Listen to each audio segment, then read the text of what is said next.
and when he will be available, or if he will be available, I don't know. Right. Okay. Well, my next question was going to be to Mr. Parker.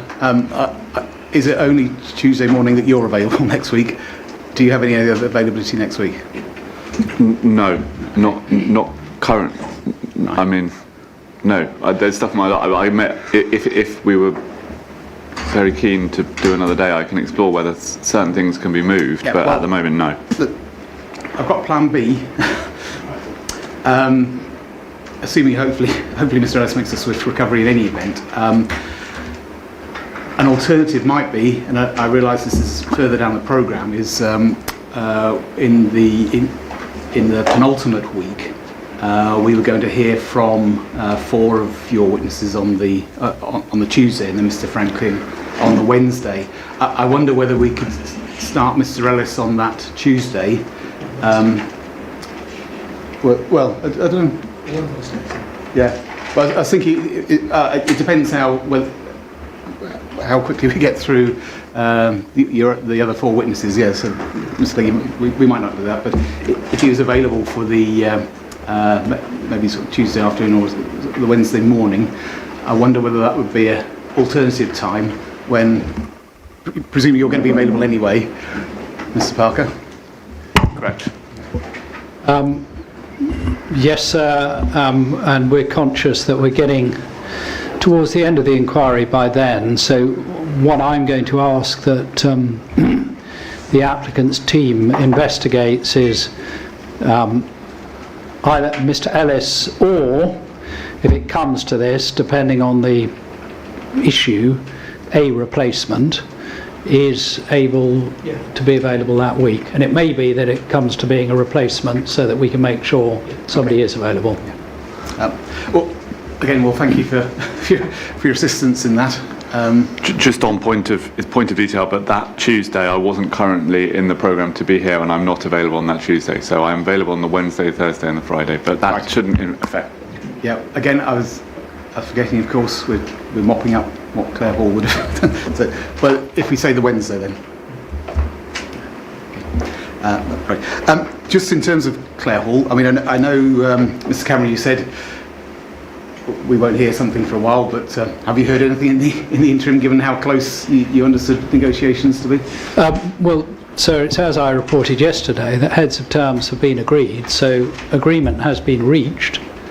It's a question of turning that agreement into some legal document, which won't concern you, but once the document has been signed, and of course from the applicant's point of view it has to be authorised in accordance with all local government procedures and so on, so it's just that's what's left, drawing up, so it's down to the lawyers. So how long it'll take, who knows, speaking as a lawyer. I think, Mr. Cameron, we got the impression that although we knew that these stages had to be gone through, that the parties weren't that far away from actually completing it time-wise.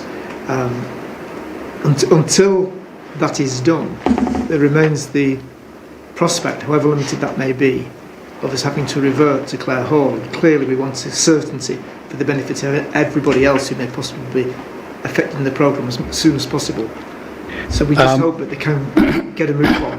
And well, we're very aware of that, but I'm also aware that Clare Hall aren't here, and the agreement with them is that we will stick to the script in that document that went in. But I think the most positive part of it is the bit that I haven't got in front of me, the bit towards the end where there was that double negative, which suggests that it's very unlikely that there won't be agreement, and it is, as I understand it, it is the solicitors who are drawing this up. Yes. But then each of the institutions is going to have to get the right person to sign it, and of course, you know how often you're asked for more time with planning obligations to sign them, because it has to go around the houses, and even with modern electronic forms of communication, local authorities, for example, still seem to have sealing days, SEA, rather than But also you appreciate sort of our concern with the programme, because we've already told Clare Hall they don't need to appear next week, and so if not, we're already going to have issues with the programme the following week. So. We are very conscious of this, and on our side, and I'm sure on Clare Hall's side, we're moving as fast as we possibly can. Okay, thank you. Well, in that case, again, it's very helpful that I think we've got we found another solution in terms of the programming by calling Mr. Ellis on the. I think you said the 12th because you're not available on the 11th. Without any further ado, I'll hand back to you, Mr. Cameron. Thank you, sir. Now, Mr. Littlewood, we are going to go back to where we left off, which you will recall we had your proof of evidence, we had paragraph 4.1, and we had your criteria set out, and I'd asked you about undelayed. I don't ask you anything more about that. Next subject is compulsory purchase, which you sought to avoid, as we saw. Now, is this right that if, as Mr. Johnston advises, it is necessary to provide an additional lane at the M11 overbridge on the A1303, the land required for the bridge landings either side and for the running track that goes up to it would have to be acquired? That's correct, although Mr. Lee in his evidence pointed out that it may not be necessary to put a bridge. You could use a set of traffic lights there, so when the bus approached, the lights turned red, held traffic and buses passed through, and he felt that would be in all likelihood a more cost-effective solution than putting a bridge in. But were your question being hypothetical, were a bridge required, then yes, some additional land would be required. Yes, and that, and just going back to the position of CPPF, Mr. Johnston's evidence would be that it would be unsafe to have a proposal with a bus lane going over the bridge as shown in the cross section, and he recommended an additional lane, and he said how in his view a bridge, a single span bridge, could be provided. Now if that is right, you're going to need to acquire the land to achieve that, aren't Yes, you? I'm not disagreeing with you. I'm just, Mr. Lee gave his evidence suggesting that there's an alternative to that. So I think, our point would be, yes, if a bridge is proven to be required as part of the scheme, then yes, there would be some additional land. But required. you are the people putting forward an alternative to meet a compelling need, and the onus lies on you to establish that that alternative is realistic and deliverable, and you have called no evidence to demonstrate that Mr. Lee's hypothetical scheme with traffic lights would be possible, have you? Well, we know it's possible because it's a standard highway, Well, Mr. Littlewood, have you called any highway evidence to demonstrate that that scheme is possible? No, but we know Thank it's you. possible. And therefore, if you have to follow Mr. Johnston's recommendation, compulsory purchase is likely to be necessary, isn't it? It's not necessarily likely, it's possible. Well, You've got a 13-mile scheme here that you're producing, and most of the people along that route have agreed to their land being used, so it doesn't necessarily follow that it would necessarily require compulsory purchase. again, onus on you promoting an alternative. Have you investigated who the landowners are and whether they're prepared to give up their land for that use? Have you investigated that? No, I don't think it would be appropriate for a local organisation to do that. We're not the Highways Authority proposing to build a land. It would be inappropriate for me to be knocking on other landowners' doors and saying, in creating lots of hypothetical scenarios in which they might need to sell their land. That was not appropriate. But Mr. Littlewood, this is not some hypothetical dreamt up by somebody else. It's a scheme which has been described by a witness called on behalf of CPPF. But the feasibility of putting that scheme into practice has not been investigated by CPPF, has it? In relation to whether we could acquire the land, no. Thank you. And let's just follow on from compulsory purchase, and we're now going to look at heritage. Now, CPPF is a heritage organisation. You tell us that at 7.4 of your proof. That's correct. We manage several ancient monuments and listed buildings. And at the time of the consultation exercise, and we've already looked at it in 2018, CPPF expressed concerns about the impact of a near-side bus lane on the heritage significance of the American military cemetery. And those were legitimate concerns, weren't they? I've already answered that question earlier before lunch. Yes? Yeah. And would you like to answer it now? They were legitimate concerns, were they? Yes, as I've you. explained, based on the information that was provided at the time, which wasn't any detail, it was difficult to see what the impact would be, and therefore we raised concerns, as I said, that Natural England and Historic England also did, based on some, lines on maps, basically, going past the SSSI and an American cemetery. Yes. And as you say, Historic England also did. So can we just have a look at what they said? So if you've got core document 931,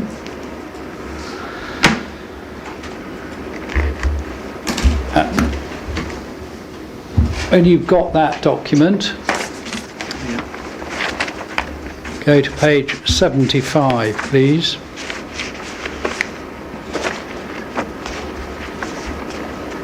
Page what, sorry?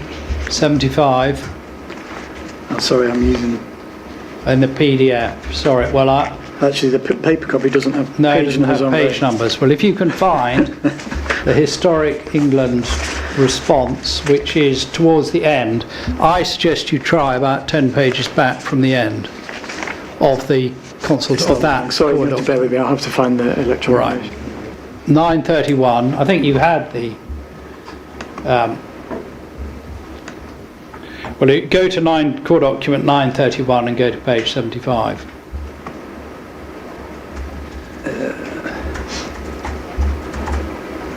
Sorry, core document 1. 931. 9-31. I must be wrong. I've got CD9-31 CPPF alternative.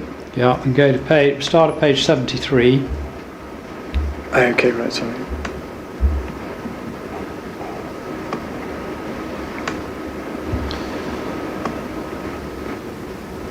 So let's just start on page 73, and at the bottom of the page,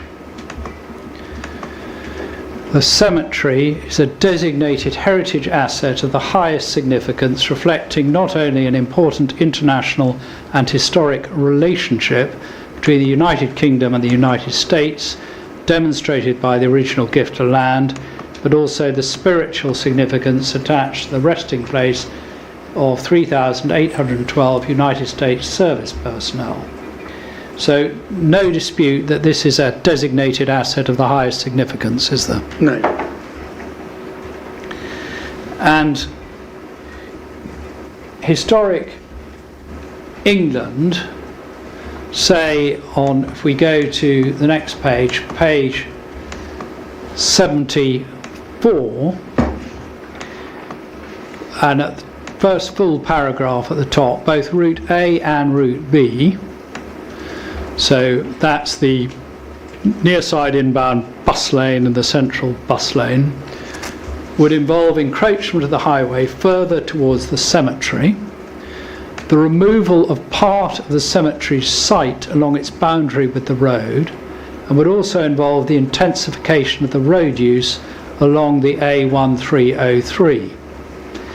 Now, your scheme, the alternative you put forward, would come on to the precise effect on the boundary, but it would involve the intensification of the road use along the A1303, wouldn't it? Yeah, but if you go to their... Well, can you just answer that, please? No, because actually they've qualified... Well, the idea is that you answer questions and then qualify, please.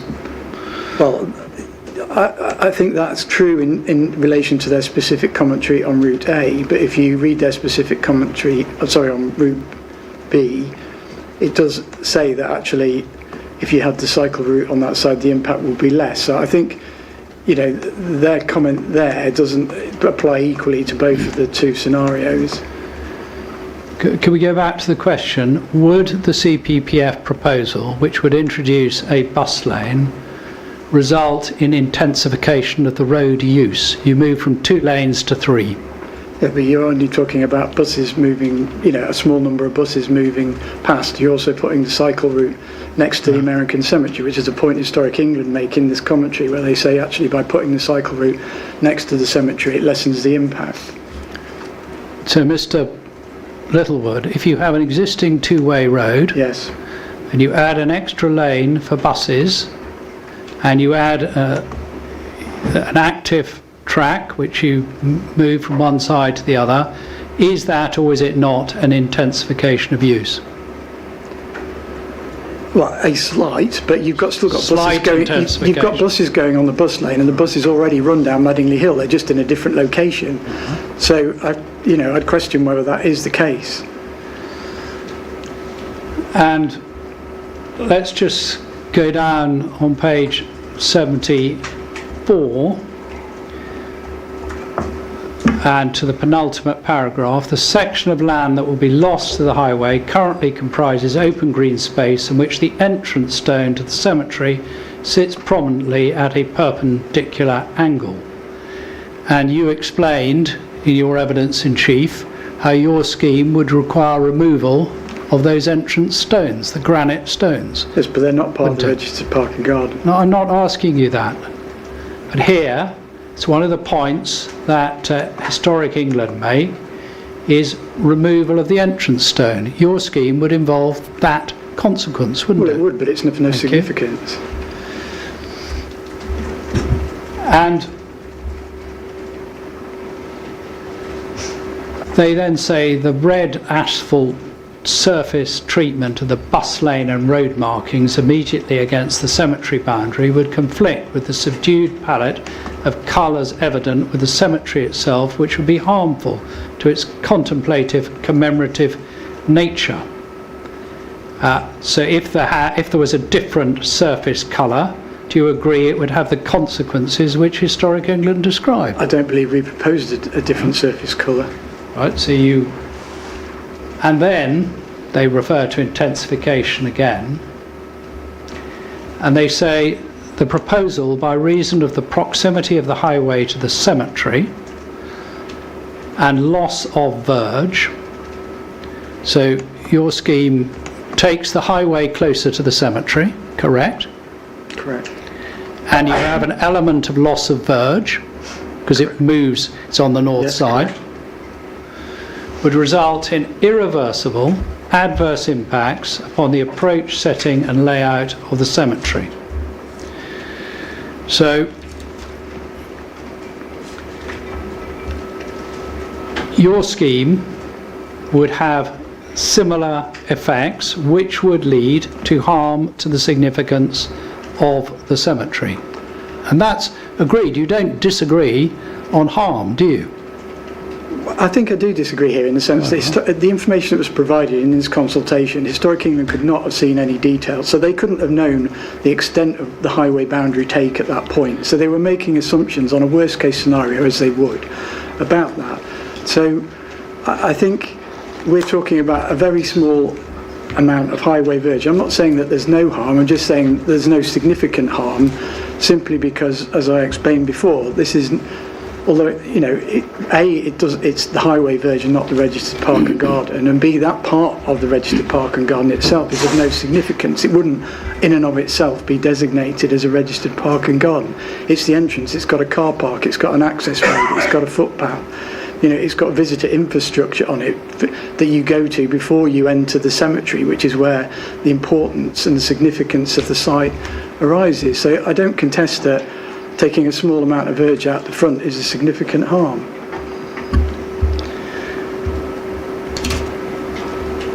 Thank you. Now, if an alternative had the effects that are described by Historic England, would you oppose that alternative for the reasons that Historic England put forward? We would, as I explained earlier, we take a view looking at the scheme as a whole. So our judgment on a particular scheme would be based on its overall impact. So if we had to assess a scheme, as we have in this case, that causes a significant amount of harm versus one that causes a very minor amount of harm, our preference would be the one that causes a minor amount of harm, which is why we're proposing this alternative scheme. But if your alternative had the effects which are described by Historic England in relation to the options which were presented on the heritage asset as a heritage organisation, would you support it? No, that's not correct. I'm just giving you an answer. That's not how we make decisions. We make decisions on the round based on the overall impact of a scheme. So you might well have, if you've got two alternatives that you're having to consider, or a scheme that's considered, you have to consider the pros and benefits, the planning balance, and all of the other things that you consider. So our starting point might be that we would consider objecting to it, but that would depend on, the remainder of the scheme and what was involved in it. Put this another way, go to your proof of evidence at 7.4.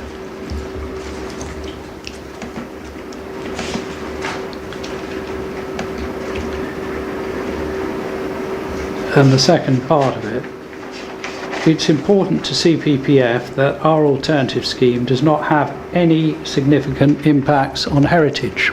So that is important to you.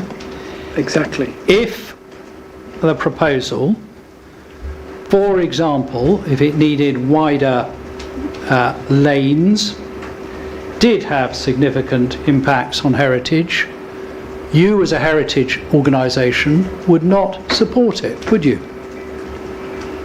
I go back to my question. We are a pragmatic organisation. We look at the planning balance in the round. We're informed by a range of different opinions, and we try and make the best decision which we think is for Cambridge's present and future, hence the name of our organisation. And so our starting point would be there's harm. We wouldn't want to support that, but we'd have to take it in the round of all the other things that were provided.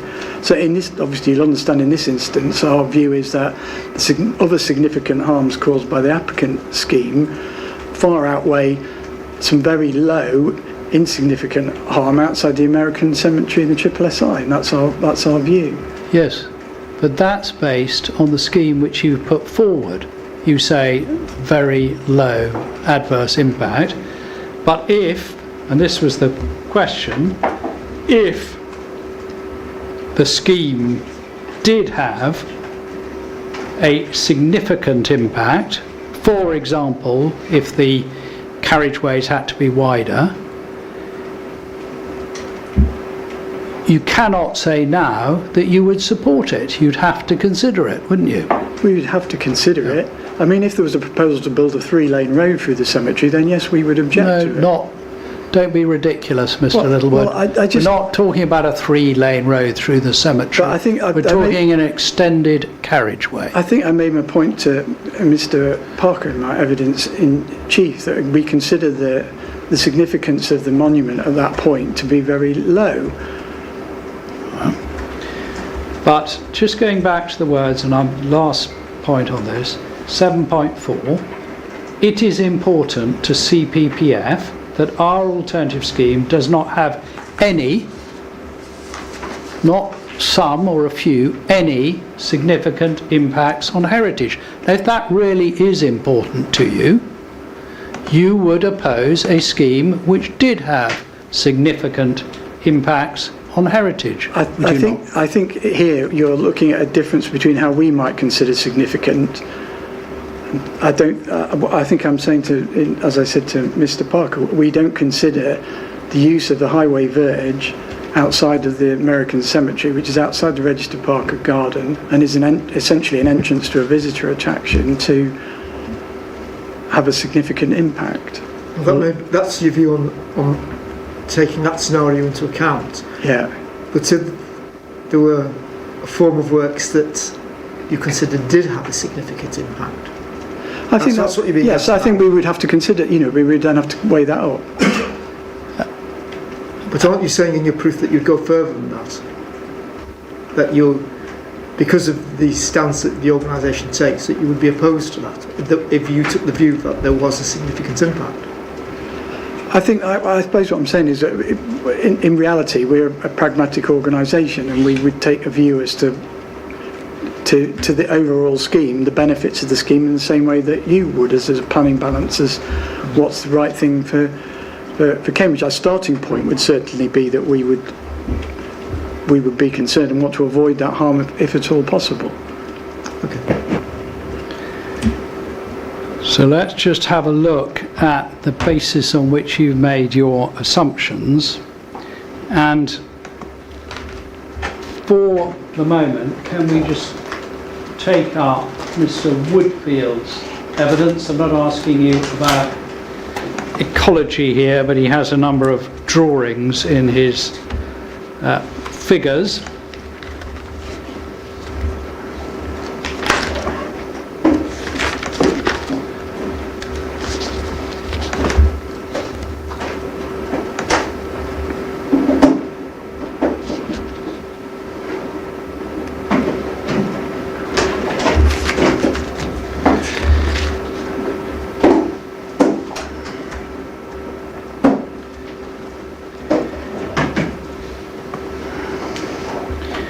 And you'll see DW1, which is page 65 of the PDF.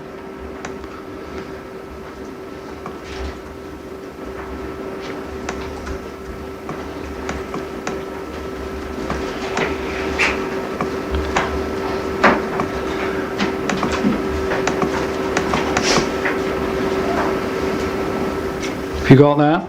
Yep. So that's the baseline. That's what's there at the moment, and the developed land is the sealed surface, and that's in the red and grey hatching. And let's just have a look at the moment outside the entrance to the American Military Cemetery. There are some trees shown there on the green crescent at the entrance. Yes. Or the green, which is surrounded by the crescent. So that's the baseline. And then if you go to DW5, so this is all on your witnesses' analysis of your scheme.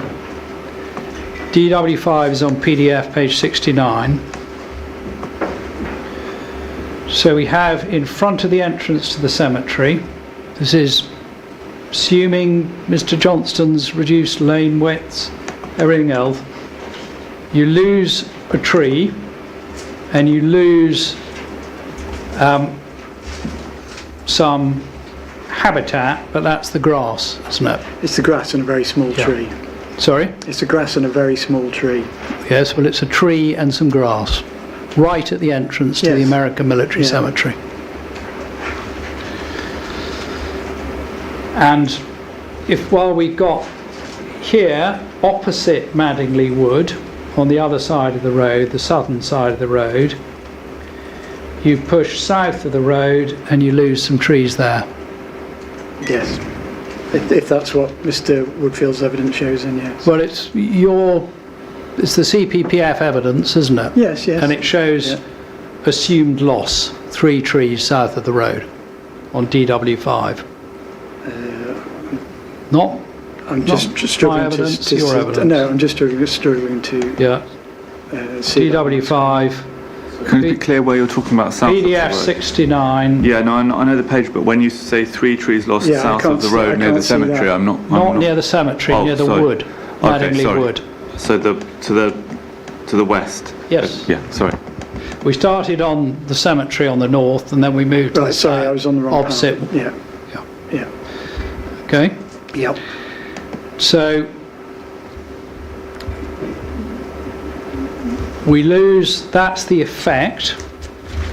So trees are lost, or would be lost, on your analysis, on both sides of the road. Now, let's just go back to the Historic England letter that we had in front of us.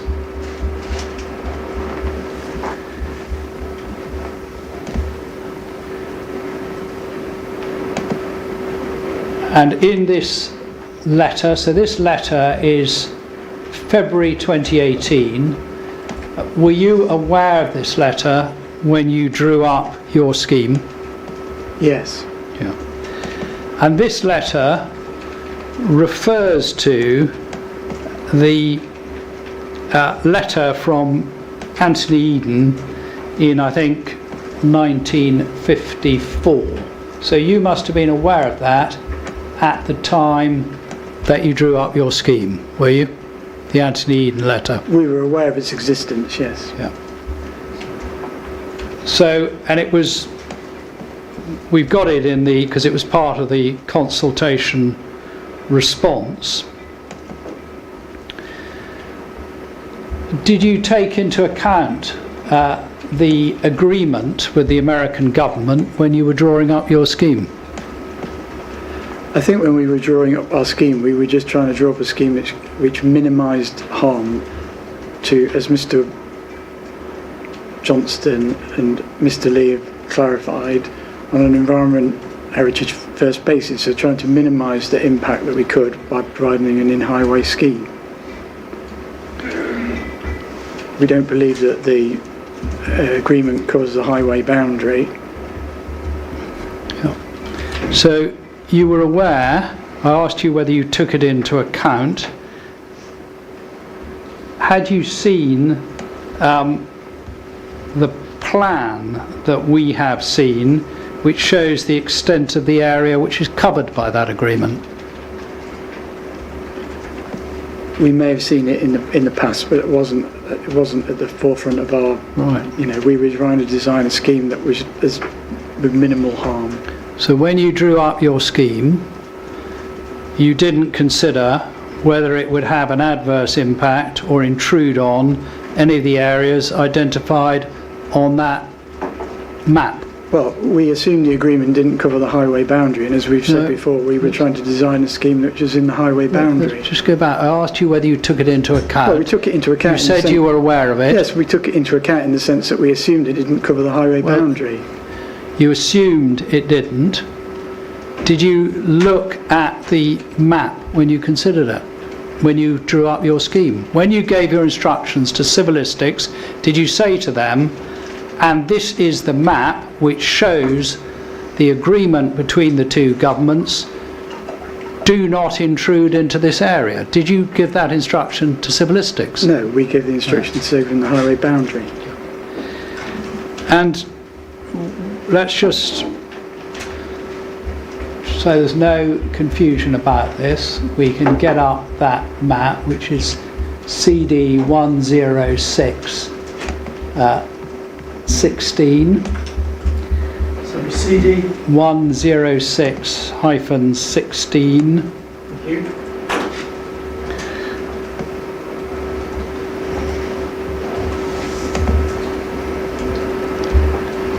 And the map is at page 11.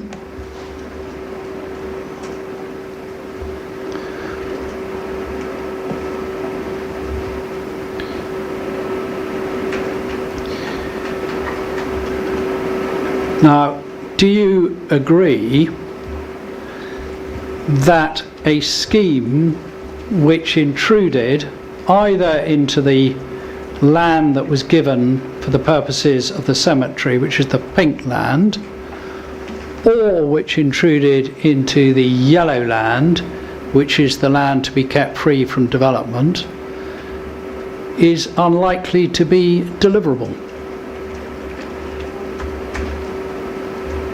Well, this is an agreement between two countries. Now, I'm not a diplomat. I don't know that, if needed to be, agreement could be made for those. One assumes if an original agreement was made, a second agreement would be made. But as far as we're concerned, this doesn't cover the highway boundary. It would have been unreasonable for the two governments to have drawn up a scheme which prevented any changes to a highway boundary.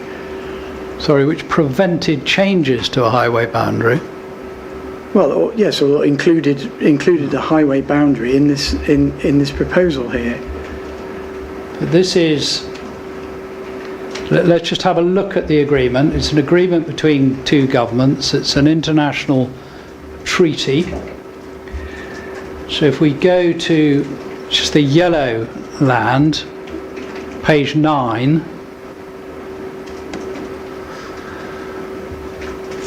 E,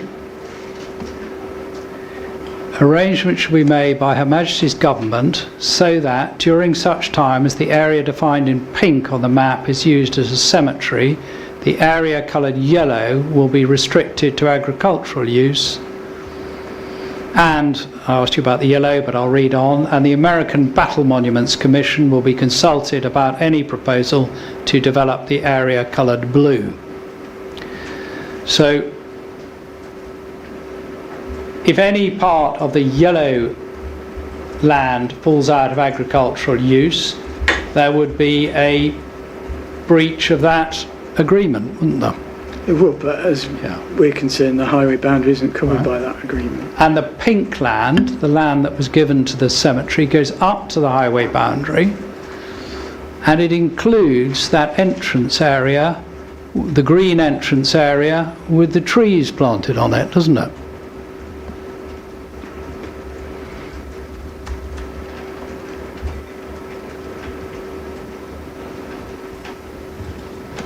So I'm just going to zoom in.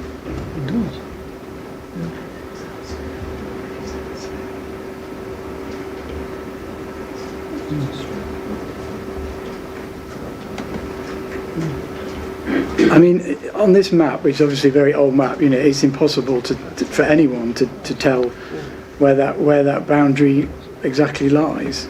Well, but it looks to be drawn along the highway boundary, and it doesn't include the highway boundary. Well, it goes up to the boundary, and the land which was given to the Americans includes the green area which is encircled what I described as a crescent, probably inappropriately, but it's the entrance area. Yeah, but it's not, because that's not shown. Well, it's not shown because that's when the land was given, but the pink area goes right up to the road, doesn't it? There's no indent to show that green area excluded. Yes, but it's not clear that this is the road or the highway boundary. Well, what we can agree is there is no indent excluding the green crescent-shaped area, is there? It's a straight line along the road. Relatively straight land. Well, we can't, from this we can't say where that boundary is now, can we? Because it's changed. Sorry, what's changed? Well, the land has changed. Obviously, you're saying this was before the American cemetery was created. So that crescent isn't shown on the... No, and that crescent is not on the road, is it? It's north of the road. And it's included in that pink area. That's your assumption. We don't know because the crescent isn't superimposed onto this map. So we don't know whether the crescent was actually in the highway boundary. Well, sorry, was in the highway boundary? Or is, basically. But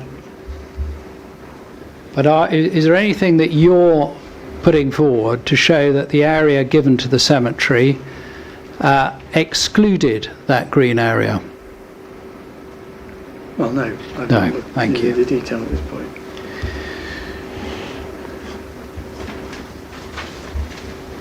Now let's just have a look at what the American Battle Monuments Commission said. So if you go to page 5 of this document, CD 16016,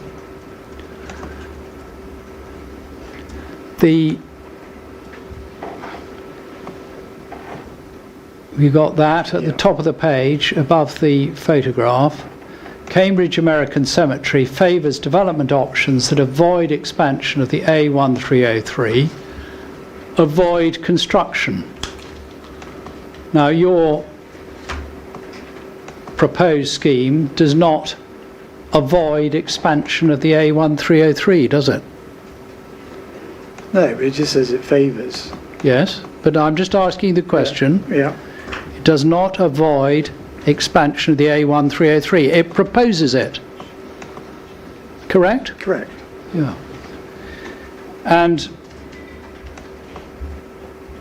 if you look at the bottom of the page, page 2 internally numbered, there's a photograph on the left of the yew hedge, and we can see the slope down to it.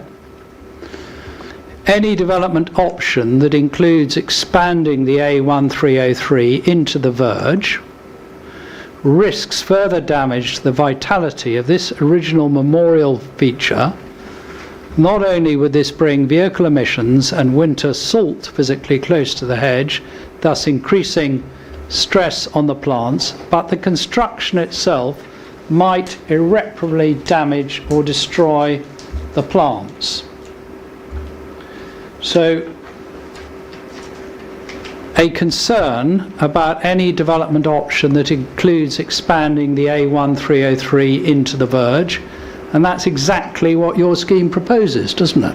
Well, they understandably would be concerned about that. I hope we're not going to have another conversation about the hedge. I think we've been through that enough with Mr. Johnston's evidence and Mr. Lee's evidence and Mr. Woodfield's evidence. Is that our view is that there wouldn't be any harm to the hedge. Yes, and amongst your qualifications, any in arboriculture? No, I'm referring to the evidence of Mr. Johnson, Mr. Lee and Mr. Woodfield. Yeah, none of whom are arboriculturalists. Correct? Correct. Thank you. And then let's have a look down on page 6 of the document. At the end, with that in mind, Cambridge American Cemetery would like to support development options that correspond to the interests laid out above, which include the following.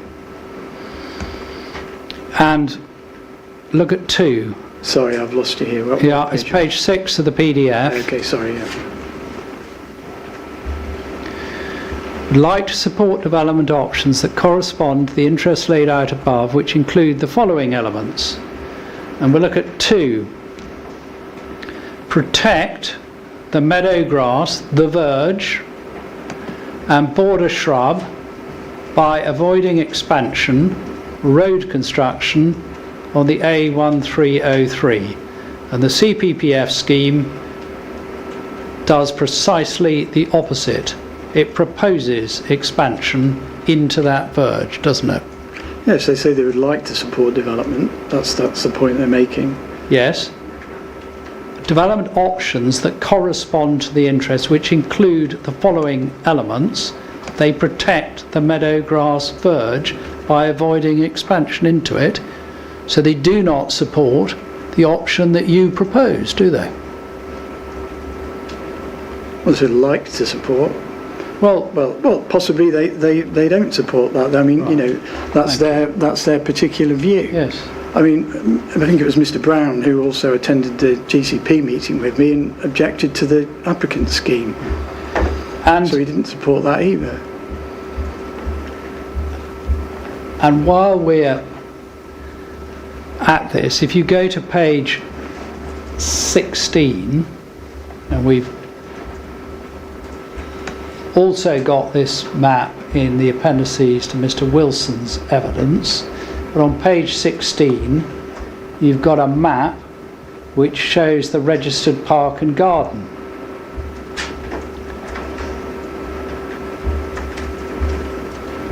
And you just, have we got that on page 16? Yes. Yeah. And you'll see that the registered park and garden, the area shown in green, extends south of the buildings and up to the road. Is that correct? Yes, the vegetable park and garden doesn't include the highway boundary. No. But it includes the green grassed area with trees on it as you turn into the American cemetery, doesn't it?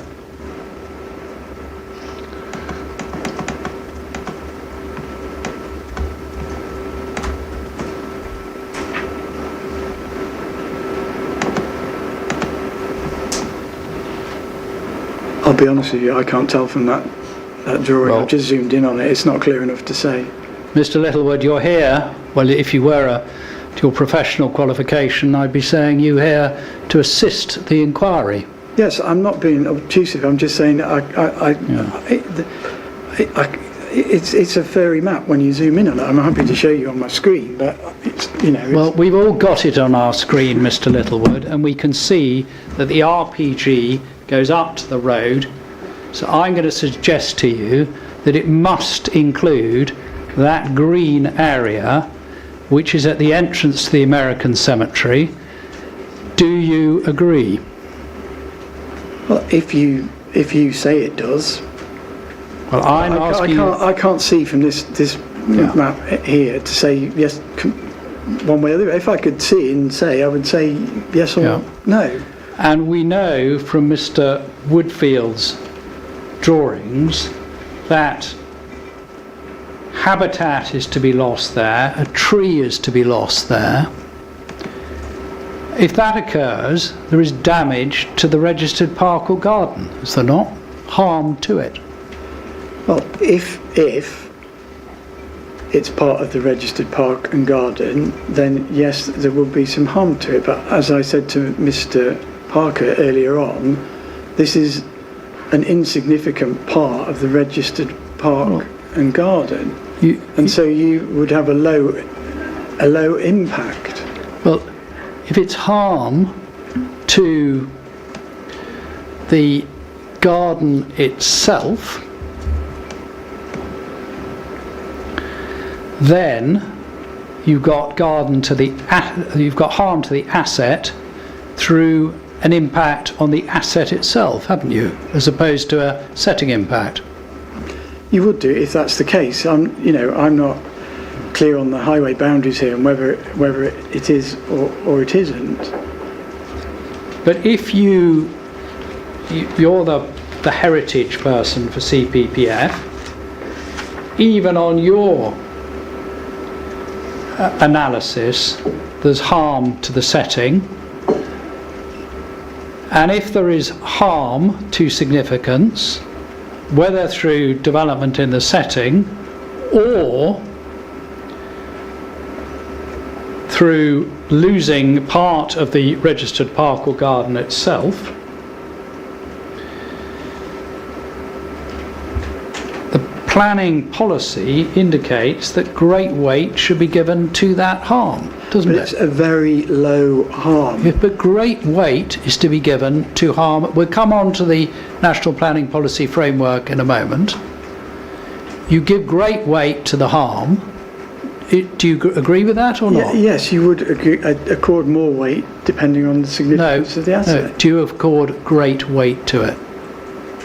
I don't accord great weight to taking a small amount of urge outside of the highway. We're going to... Can I just check on progress, because I think according to my notes we'd probably do a short break. Have you got... I've got quite a long way to go, I'm afraid, sir, but I'm still on heritage. Shall we finish off heritage? Oh yes, sorry, on this particular item I was just wondering how long... Well, I don't know. I don't think it's going to be more than 10 minutes. Well, I think if it's going to be 10 minutes, we'll take a break and we'll resume after that. Okay. So I'll make it 2:05 and we'll resume at 2:20. Mr.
Thank you, sir.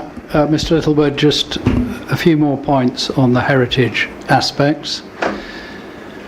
If we can get back in front of us CD 10616, page 11, which is the map that accompanies the agreement.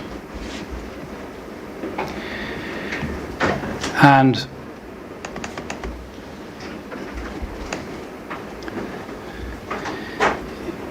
you said you were not sure about where the area coloured pink, which was given to the American government for their use, included the crescent-shaped green area. Now, if you, I don't know whether you're able to expand the size of your map on your computer. And can you see blue to the south, Coton Court, and then you go north of the road and you can see an entrance and a crescent-shaped line. Do you see that? Yeah. And that is included within the pink shaded area, isn't it? It is, but I suppose the point I'm saying, this is a very old map. Mm-hmm. And obviously the cemetery has been developed since then. There's a car park and visitor facilities and everything in there. We don't know where the boundary was at that time compared to where it is now. But Mr. Littlewood, if we pose it hypothetically, if that crescent-shaped area on that pink map is indeed that, then it would be covered by the pink area. Yes. And if a scheme on the road intruded into that area, and for example requiring the removal of trees in that area, do you agree that it would infringe upon and breach, and I don't ask you about the legal aspects, it would infringe upon the agreement that was reached between the British and American governments? Yes, and in those sorts of instances, a discussion would take place as to whether that was acceptable or not and would be allowed. Do you have any experience? No, I'm not in that field. A diplomat, no. No. So if the onus is on you in promoting an alternative, you can give us no assurance that the two governments would either attempt to, and if they did attempt to reach agreement, that agreement would be reached. That's not something that you can put before the inquiry, is it? Not at this point, no. No. So we have that. Now, on the heritage point, let's go back to your proof and to 7.5. And let's just like to go through the approach that you take. Now, those of us who spend too much time at planning inquiries will be very familiar with the heritage chapter in the National Planning Policy Framework, and I assume that you, as a heritage organisation, are also familiar with the heritage chapter in the NPPF. Are you personally familiar with it? I would have read it. It's not something that I would put to memory. Right. Well, let's turn it up. Core document 8.1, please. Page 60. Para 212.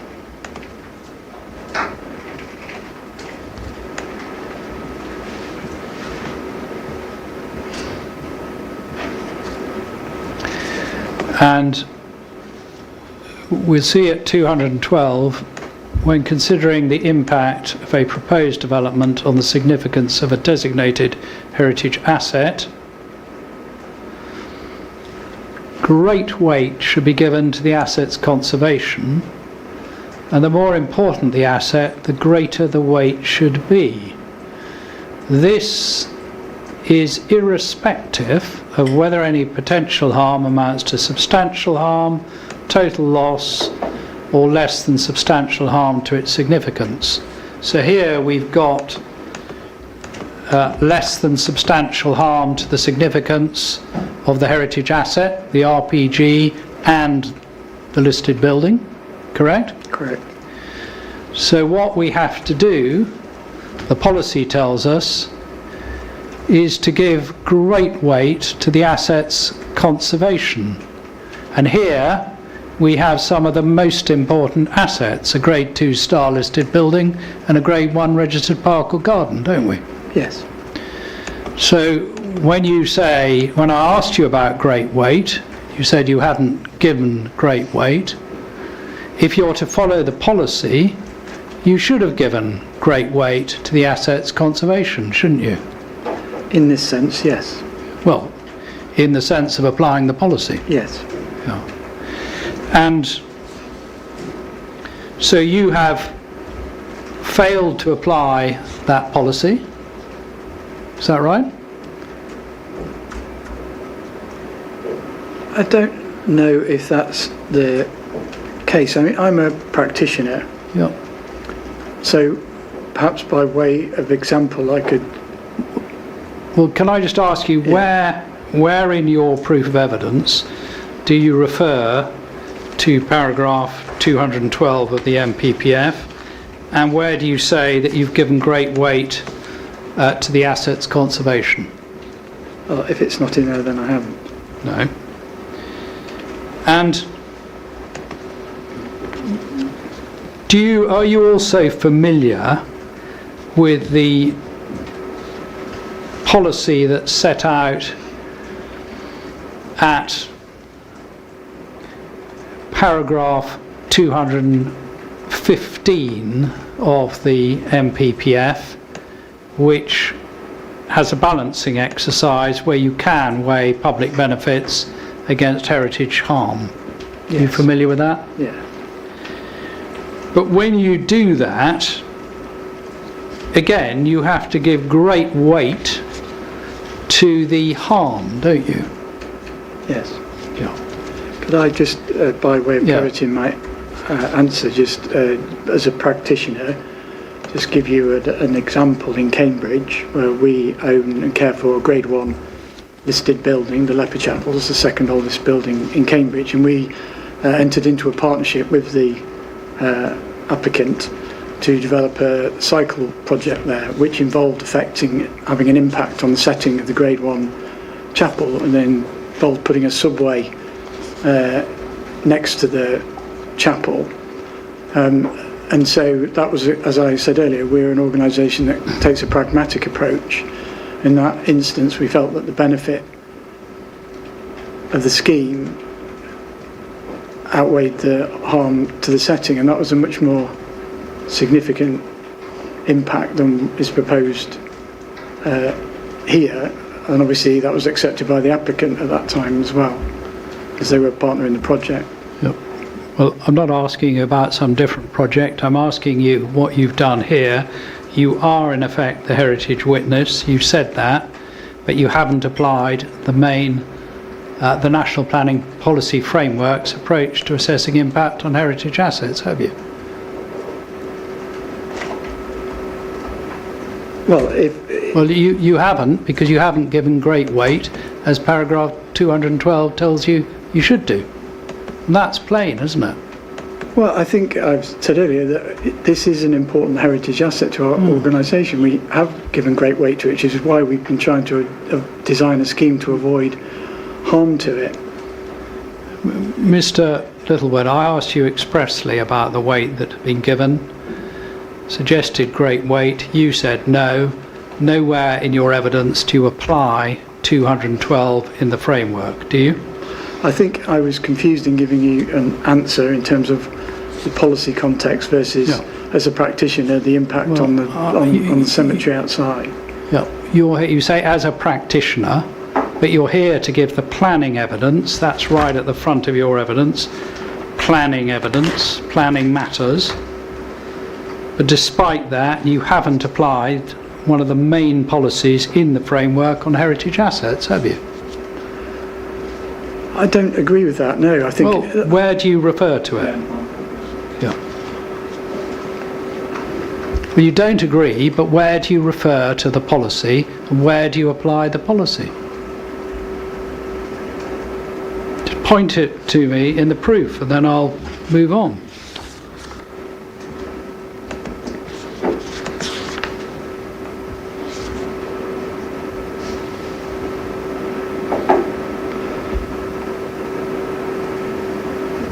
I guess, in terms of 7.4, our position is, we as a heritage organisation that helps to care, protect landscapes, it's important to us that it doesn't have any significant impact. So we've given it great weight in our consideration.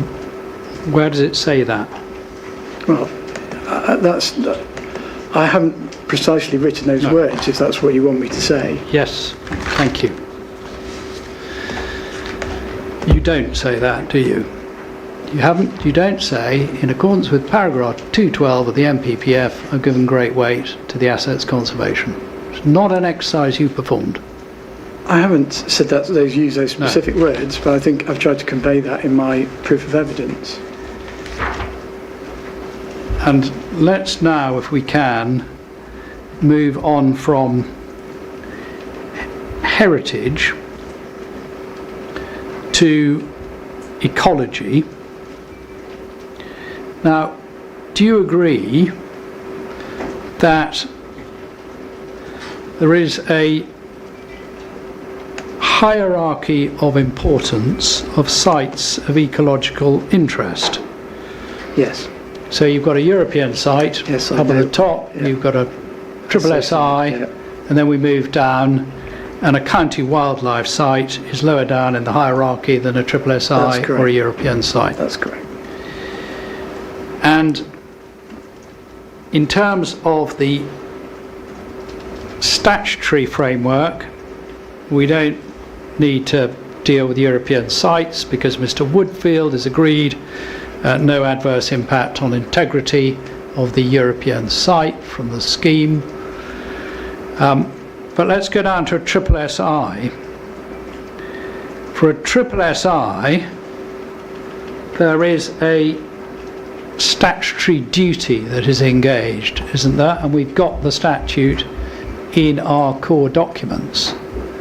Are you familiar with this statutory duty that applies in relation to sites of special scientific interest? I was formerly responsible for managing and caring for SSI, so I would be, but again, it's not something that I have in my head. But you would be? Yeah. Well, let's just, if you've got core document 506, please, to hand.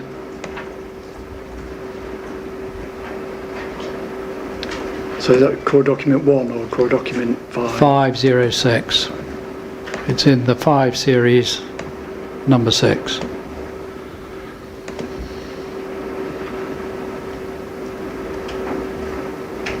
Yeah. Page 171, please, you'll find section 28G.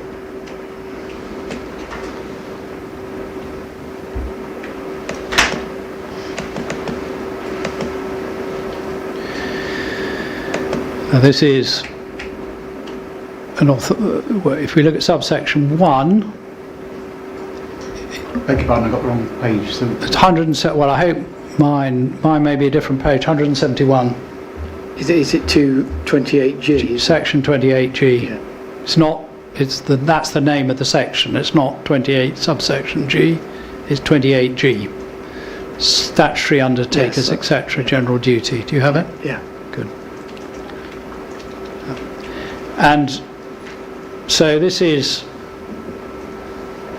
I don't think we dispute about this, but an authority to which this section applies has the duty set out in subsection 2 in exercising its functions as far as their exercise is likely to affect the flora, fauna or geological or physiographical features by reason of which a site of special scientific interest is of special interest.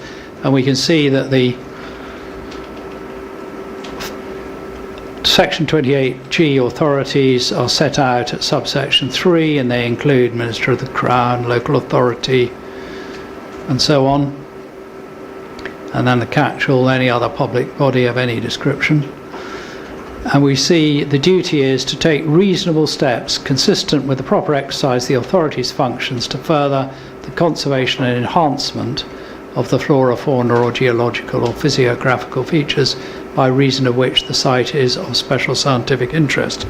Now that duty would apply to any authority considering a scheme which may affect the Madingley Wood SSSI, wouldn't it? Yes. And no such similar duty would apply in relation to a county wildlife site, would it? No similar statutory duty. No. Right. And in terms of the policy, if we can go back to the MPPF and core document 8.1, and we need here to go to paragraph 193 on page 56.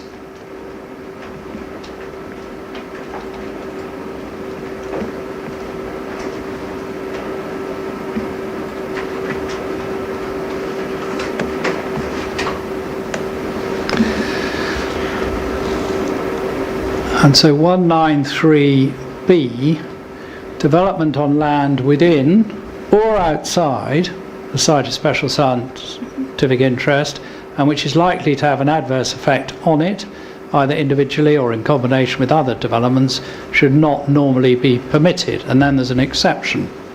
So if a on-road scheme had, well, it would be likely to have an adverse effect on, so it's not significant effect, but an adverse effect on the Madingley Wood SSSI, the policy approach would be that it should not normally be permitted. Is that right? Well, it is, but it also then goes on to say the only exception is where the benefits of the development in the location proposed clearly outweigh both its likely impact and the features on the site. So it's a balance between the impact on the scientific interest and the public benefit. And the applicants already, we're agreed that the public benefit of a Cambourne to Cambridge scheme is highly important. And obviously you're arguing that that benefit outweighs the harm to a county wildlife site. Going through the middle of a county wildlife site with a 3-lane road, we're arguing that the benefits of our scheme to have a very, very minor impact to the verge outside of SSSI, the benefits outweigh the harm, and therefore it would be compliant with the MPPF paragraph. But of course, for the county wildlife site, we're not dealing with a 193B case, are we? Because it's not a site of special scientific interest. No, we're not, but the same principle applies. Well, where does the same principle apply? No, I mean, the case that you're making as the applicant is that the harm to the county wildlife site is outweighed by the benefit. And so I'm saying the same principle applies here when you take SSSIs, and I'm saying that the same would accord to our scheme. But this is a specific policy which indicates that in relation, because we went to the hierarchy, that in relation to a site of special scientific interest should not normally be permitted. With the exception. But, yes, so where, that's the policy, that's the principle, and you say that the same principle applies, but if the applicant's scheme doesn't adversely affect the site of special scientific interest, that policy that a development should not normally be permitted is not engaged, is it? No, that's correct. Right, thank you. So, if a proposal would adversely impact SSSI, and there was an alternative which did not have such an impact, in terms of the ecological hierarchy, that could be a reason for preferring the alternative, because it didn't affect such a highly tiered ecological asset, wouldn't it? No, because of Mr. Woodfield's evidence yesterday, you have to consider the significance of the impact. So if you've got a very high harm of one option on a on a lesser thing versus a very minor on an upper. That's a balance judgment that you'd have to make. I'd defer to Mr. Woodfield evidence on that. So let's just see where we get to on the CPPF alternative. The scheme that you put forward is based on lane widths which would require a departure. Yes. We know that. So if you had compliant lane widths, the extent of the carriageway is going to have to be wider, isn't it? Night follows day. If you had compliant lane widths, you have to have a wider road. I think, again, I don't want to be drawn into matters here that I'm, not qualified to speak on. I think Mr. Johnston and Mr. Lee dealt with the widths and whether or not they were appropriate or not. I think I'd accept the point. The other point is we don't want to. I don't want to rerun on evidence. I mean, it's fair enough to ask questions about policy, but not the detailed implications. Right. So, well, let's just. If, and this is, I just want to ask you about the CPPF's position. The CPPF's position is based upon the road scheme as set out in the civilistics drawings. Is that correct?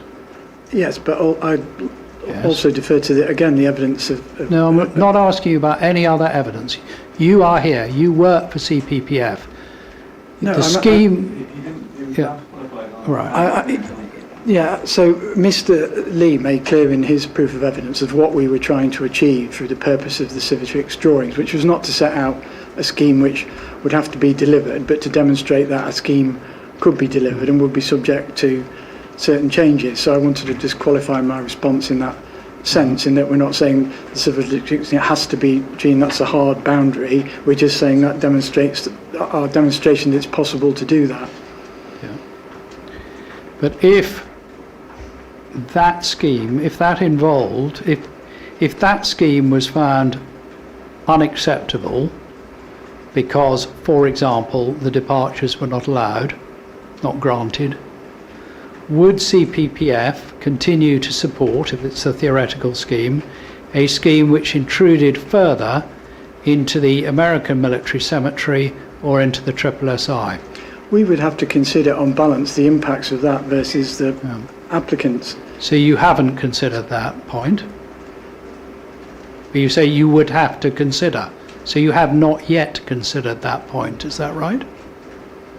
As I said, our position on these matters is drawn up in consultation with a range of people. I can't sit here and say what our position would be on that. I'm not asking you to say what your position would be, because you haven't, the answer you've given is you haven't yet formed a view on whether you would be able to support a scheme which intruded further into the boundary of the American military cemetery. This is, well, can you answer the question? Please allow me to answer the question. Well, I haven't finished it yet. Sorry. Actually, I think, Mr. Cameron, you did say it was a hypothetical. It is scenario. It is a hypothetical, but I think you're asking the witness not about a hypothetical scenario, aren't you? Well, unless I've misunderstood your question. I'll put it again, and then we can have the CPPF formed a view on whether a hypothetical scheme which intruded further than is shown on the civilistics drawings into the American military cemetery and was closer to Madingley Wood SSSI, have you formed a view on whether that would be acceptable to you? That depends on how far it would have to go. If we're talking a few extra inches, then I don't think it would make any difference to our position. But the question was, have you formed a view? Yes, I think our view, well, it's a hypothetical question, so in all honesty, Mr. Cameron, we don't sit around coming to positions on hypothetical scenarios. And you, as you've just said, all right. So, and I've also said that as a pragmatic organisation, we would assess the things in front of us. So if it was going to go 5 metres in there and cause a lot of damage, then yes, that would change our position. If we're talking inches, then probably it's unlikely to change our position. But as you've just said, you can't speak for the position that the CPPF would take because it's a hypothetical and you'd have to consider it. Yes. Is that fair? Yes. Thank you. Right. Let's now go on to next subject, which is landscape and visual impact.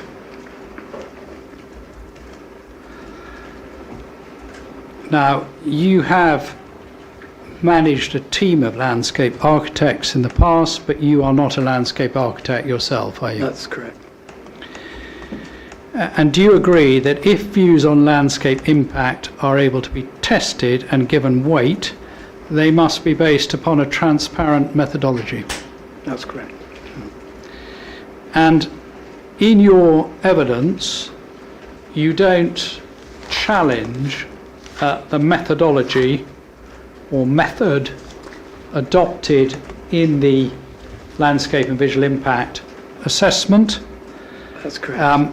And you say that at 7.6, but you take a point on landscape sensitivity. Is that right? That's correct, yeah. Now, if you take up the LVIA and go to, so we need to go to core document 111082, which has got the methodology. Sorry, you lost me there. Core document 1-11-8-2. That's the wrong one. Right, sorry. Let me get there. So 1-11-8. 1-11-8-2, and it should be Appendix. yes, that's right. Yeah. Yeah. And if you go to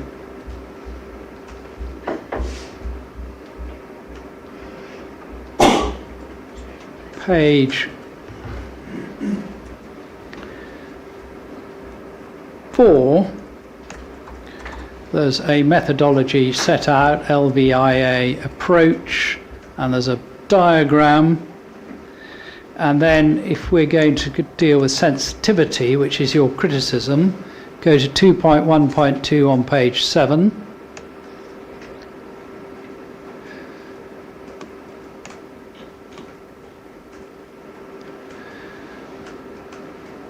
And that says the sensitivity of the landscape receptors has been arrived at by considering the landscape receptor value and the susceptibility of the landscape receptor to the change proposed. Do you have any criticism of the method employed? Not of the method. No. It does say using professional judgment. Yes, but it's also, you consider the landscape receptor value and the susceptibility to change. That's a perfectly proper approach, Yes, isn't it it? is, yes. And the approach, we can turn to it if we have to, is consistent with the guidance given by the Landscape Institute in the guidelines for landscape and visual impact assessment. That's correct, yes. Thank you. So your challenge is to one element of the analysis. It's to sensitivity, not to the magnitude of impact, the magnitude of effect. Is that right? I think there's two things here. One is around the sensitivity, and we just think that the assessment undervalued the sensitivity of the landscape. And as I said in my evidence in chief, is around the area that you're using to assess the magnitude of impact. Right, so it's the landscape character area point, is the point you made in chief. Yeah. The point you make in your proof is about sensitivity. So no criticism of the method. So let's just look at the application of the method.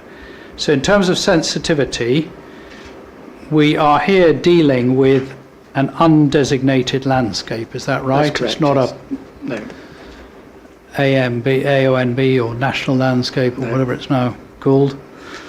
And so we look at, can we go to page 12 in this document?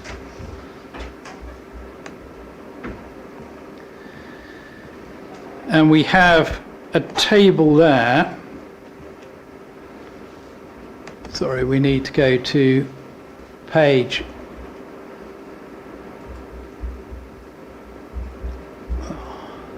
sorry, I've got the wrong 7. Yeah. So we've got page 7, apologies. So we've got landscape receptor value, the other one's visual, dealing with landscape. Now, is there anything wrong with this general approach that you see in many landscape and visual impact assessments, where the landscape receptor value reflects at the highest level you have international scale, then you have national, then you have regional, and then you go down to undesignated landscape. There's nothing wrong with this as a matter of principle, is there? No. So, and for the low landscape receptor value, typically an undesignated landscape feature, and here we're dealing with an undesignated landscape, aren't we? Yes. So nothing wrong with either the method or its application, is there? No. Right, thank you. And so let's go to landscape character, and we'll look at the landscape character areas. And if we go to page 13 of the document, which is assessing magnitude of impact, I just want to test whether the area that you choose for your assessment makes a material difference to the magnitude of change analysis, because your complaint is about the size of the area chosen, but if you're dealing with landscape character, the size of the area or unit depends on whether the character changes, doesn't it? So if you've got a slightly sort of extreme example, if you've got a prairie, it's all the same landscape for miles and miles and miles. So the landscape character area doesn't change, and you have one landscape character area. Depends on what you find on the ground, doesn't it? Well, it does, yes. And obviously, our point is that you can divide that landscape character up into different ways. There isn't a set prescription for that. So you can have a large landscape character area with broader, but you can also bring that down to the local level. But if it's all the same character, but it's there's not. If it is, but it isn't. It's not a prairie. You know, well, this is the English I'm countryside. not suggesting it is a prairie. I gave it as an example. But if it's all of the same character, what you're meant to be doing is to identify the landscape character. So you have an area which exhibits certain characteristics, and you include within it the area which exhibits those characteristics, don't you? That's the point of landscape character analysis. Well, yes, but there's disagreement on you know the geographical area that you use to base that on, and so you can look at landscape character at a more local level, or you could say East Anglia has a landscape character, you know, and take it at a very regional scale, and you can bring it down to, you know, so. But you're familiar with this method and this analysis. You have landscape character areas, let's say, not in this instance, but you have a valley and then a hill. You might have a valley area and a hill area, and it depends how big the valley or the hill is, doesn't it? Yes. How big the area is. And then if we look at the consequences of it, going back to the table TR8131, when one's judging magnitude of landscape and visual impact or change, if you look just at the high box as an example on page 13, it's changed to key features or existing elements of the landscape, or introduction of elements which are considered uncharacteristic. And that doesn't depend on how big the area is which you've chosen, does it? No, you could apply this to a big area or a small area. So how does the choice of the size of the area affect the analysis, and in particular the assessment of magnitude of change? Well, I think I explained that in my evidence in chief, that if you have a big area, you end up with a low impact, and if you have a small area, you end up with a big impact. Well, that's the point, Mr. Littlewood. If you look at this, it's not, when you're looking at the magnitude, big or small impact, it doesn't depend on the area, does it? Because it's a change, I'm just taking the high for it as an example, to a key feature. There's nothing there which is dependent on the size of the area chosen.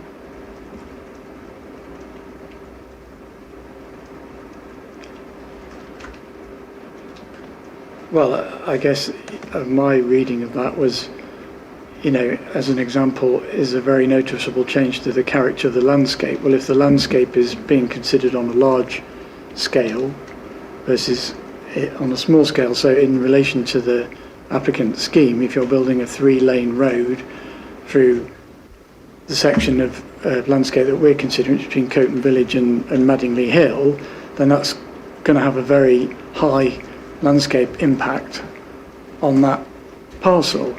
If you're saying, well, let's view that road in the scheme of a landscape character area that's 37 kilometres square, then you're going to say it's not going to be a very noticeable change. No, because if you take 39 kilometres square or 1 kilometre square and you ask yourself, is there a change to a key feature, you're asking yourself the same question, whatever the size of the area, aren't you? If you interpret it that way, yes. Thank you.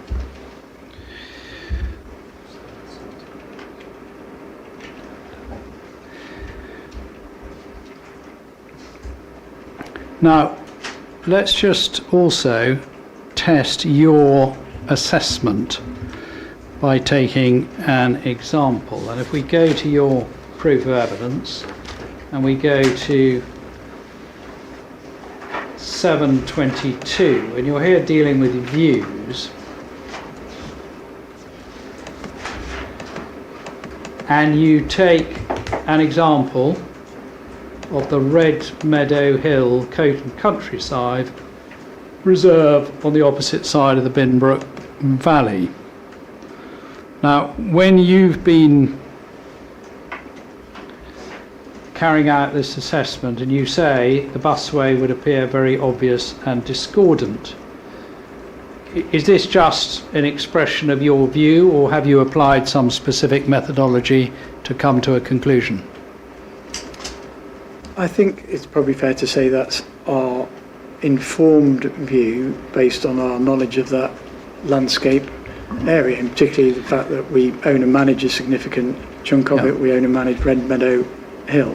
I spend a lot of time up there. Yep. But it's not based on application of some transparent methodology. You haven't done a sensitivity, magnitude of change and so on exercise, have you? You're just saying you think the bus will be discordant. Yes, based on standing on that hill for lots of times and considering what the impact would be. But you've already agreed with me that it's important to follow a transparent methodology, and I can't see in your evidence, tell me if there is, an explanation of the methodology that you've adopted. Well, I think, my view is, that's based on our, our own understanding of the landscape in which we work.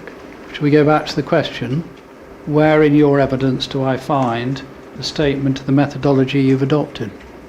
Well, we are using the method that's been adopted by the applicant, and we're assessing whether we believe that we come to the same conclusion. Well, the method adopted by the applicant follows Glivia 3 as adopting the jargon, and where you set out the sensitivity, magnitude of change and so on. Where do we find that in your evidence? I don't. I think I guess. Well, where do you mind just answering the question first and then qualify? I don't. Fine. I don't, but I think the LVIA guideline do give some credence to professional judgment alongside that sort of rigidity that they've got in the LVI process, and they're not always black or white or measured neatly against a limited checklist. There's always, I mean, the inspectors will be aware of this. Every time you talk about landscape, there's a professional judgment involved in that. It's not a black and white issue. And I'm just in our proof, we've expressed our assessment, which is different to the applicants. Without wishing to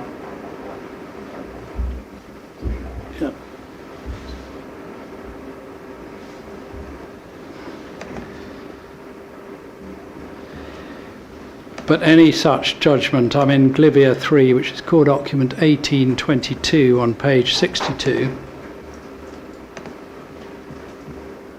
Sorry, can you give me that reference again? Yes, core document 1822, page 62.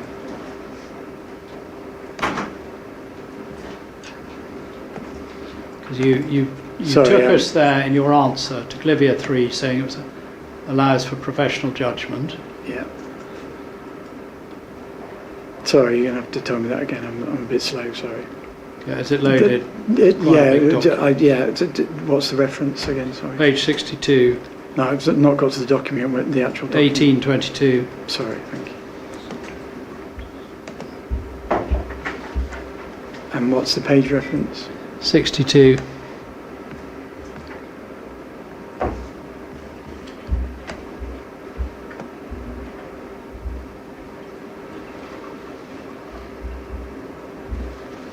Are you there? Yeah. Good. And you see here that if you go back one page, you'll see this is summary advice on good practice. And go to the bullet point, which is... My page is Oh. Internal 46. Oh, there you go. Oh, you've got the real thing, sir. Which is a prized possession. So 46 internal, and there's a heading which has got bold type, assessing the significance of landscape and visual effects. Yeah. And it says is a matter of judgment, as you say, but it then says it is vital that the basis of such judgments is transparent and understandable, so that the underlying assumptions and reasoning can be examined by others. But your underlying assumptions and reasoning are not set out, are they? Well, other than that, our view is based on, a common sense approach in sense of building a 3-lane road through a traditional orchard and through a narrow green corridor that leads into the city. Well, let's just see how this common sense approach works, taking the Red Meadow Hill example. So if we could go to core document 111084,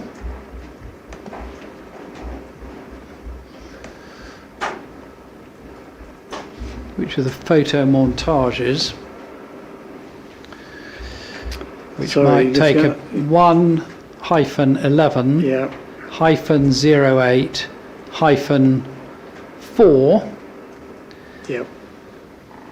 And when you've got that, if you can go to page 14, please. It might take a bit of downloading.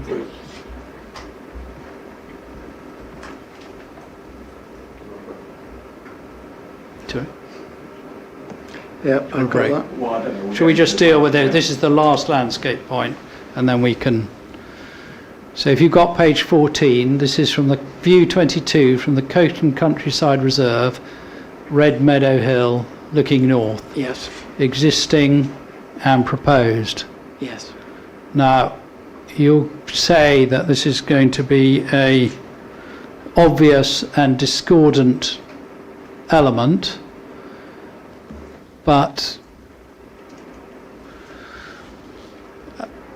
if you look at the existing and the proposed, the bus route doesn't jump out at you, does it? Nothing obvious or discordant in the proposed. Well, it's interesting you brought this one up because obviously this is not this photo really shouldn't have come forward because you've got a shading on it with different light, so it's actually quite difficult to see. I think the inspectors are going to go up the hill and they'll have a good view for themselves. Actually, to the naked eye, when you stand up there, it's more visible than this, and the inspectors will come to their own view when they do that as to how discordant that will be. You won't see the road. But what you will see are buses travelling along it, going up the side of the hill through open countryside. So that's our view, is that the buses going along there will create a discordant impact because you've got a countryside. I mean, you've got a river valley here with a heritage, village in the bottom of it. Madingley Hill at the top of it. And then you're going to have a bus running up the side of the hill. So that's our view, in that will create that discordance. So you rely on the inspector's site visit for them to come to their own opinion as to what that is. I appreciate we're about to have a break, but just go back to 722. You say in all these views, the busway would appear very obvious and discordant in the landscape. So that's the busway, and now you've just said you wouldn't see the road. Well, you wouldn't see the road itself. You would obviously see some of the, it's difficult to know until you built the extent to which the bunds and the other things make that visible across the... Mr. Littlewood, you made a statement that the busway, that's the road, not the bus, the busway would appear very obvious and discordant, and now you've said that you wouldn't see it. So what you originally said was wrong, wasn't it? Well, yes, perhaps I should have clarified that, yes. Right. Thank you very much. So I think that probably is an appropriate point to break. We are making progress, and we'll try and keep on making progress. Thank you. We'll take a break and resume at 1:15.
Okay, it's 3:15, so time to resume again.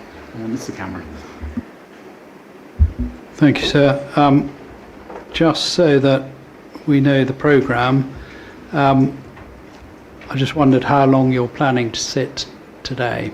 I mean, I'm happy to carry on for as long as we've got, but Yeah, no, I'm afraid we'll have to finish at quarter to 4. right. That's our sort of deadline. I realise, in some respects, it would be good to continue to finish off the evidence, not have to recall Mr. Littlewood on Tuesday, but I think there's no prospect of that even if we sat till 5, sir, because it's not just me, but yes. there's Drabkin rightness. So I think at about 22 we need to be thinking about how we can sort of Right. draw things to a close for the day, please. Yeah, thank Right. Next up, Mr. Littlewood, is the maintenance track. And just so you know where we're going with maintenance track, then we're dealing with route alignment, which is the curve point. Then we've got green belt, which will take a little bit longer, and then we've got some policy points. We got the section 19 exchange land, and then we got the planning balance. So maintenance track, can we just turn up the CPPF statement of case, please, which is CD 23-18-1.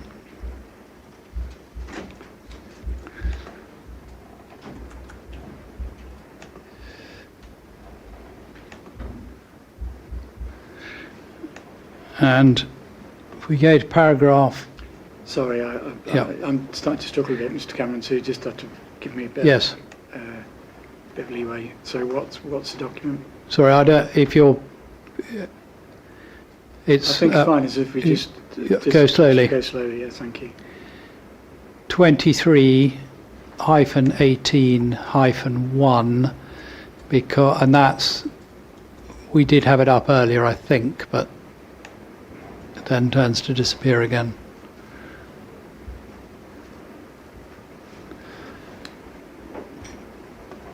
So our statement of case. Yes. Paragraph 7 on page 3.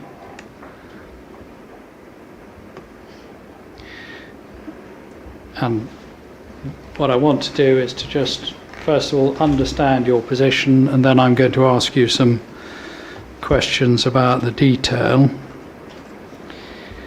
So, if you have that to hand, the last half of the paragraph, CPPF and CPC do not consider that the track can reasonably be considered to be ancillary to the operation of the busway, given that it is not necessary in light of the fact that the busway is no longer proposed to be curb guided, and then you say there's no reason why maintenance, recovery and emergency vehicles cannot use the busway itself. And then in your proof at 7:25 on page 20, do you have that? Yeah.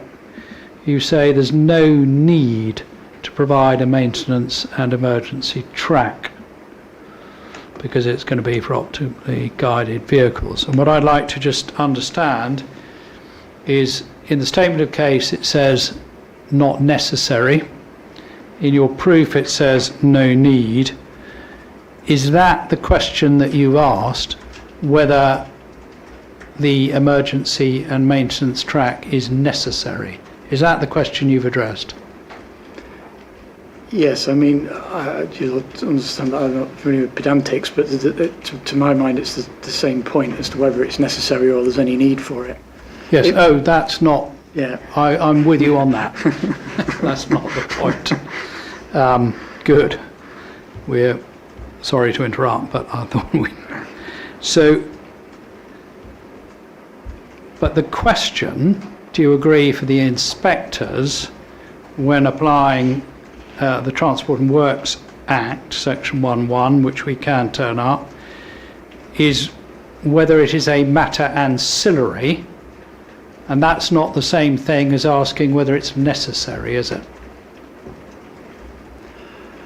In the legal sense, so let's say it was a curb guided system, then it would be ancillary, and because it would be required to deliver and operate the scheme.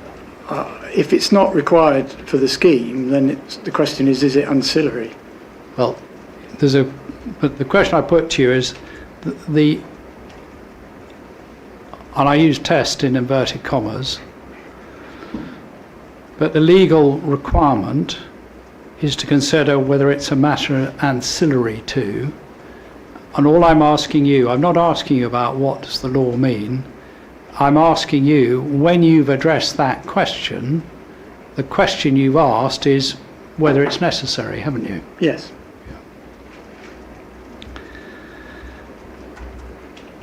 And just so that the point is fairly put, whether something is ancillary to, or you might say supportive of, is different from asking the question, is it necessary? They're two separate questions, aren't they?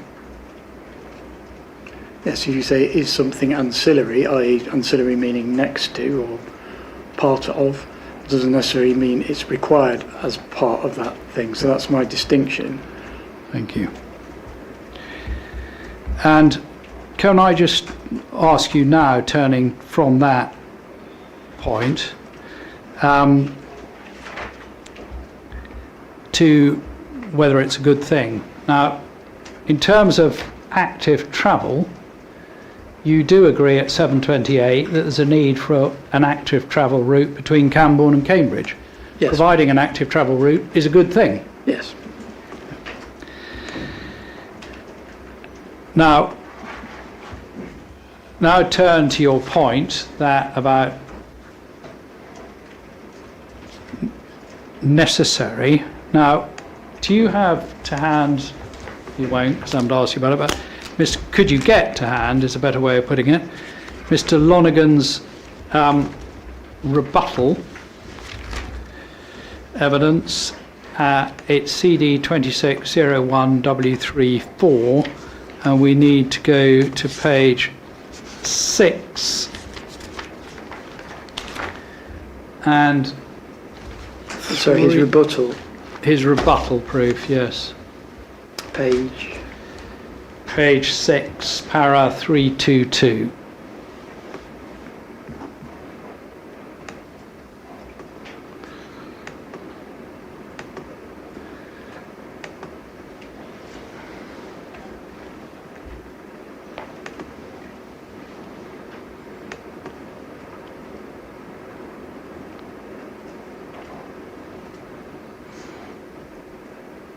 Yes, You know that? Yeah, sorry. Now, that's Mr. Lonergan's response to your 725. First question is, do you have any reason to doubt any of Mr. Lonergan's points as to how the track will be used? Different question to whether it's necessary, but do you doubt what he says about how the track can be used?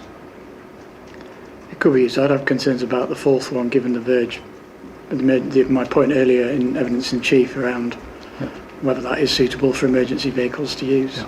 But 1 to 3, you don't have any reason to doubt That it could be used for those purposes, yes. Thank you.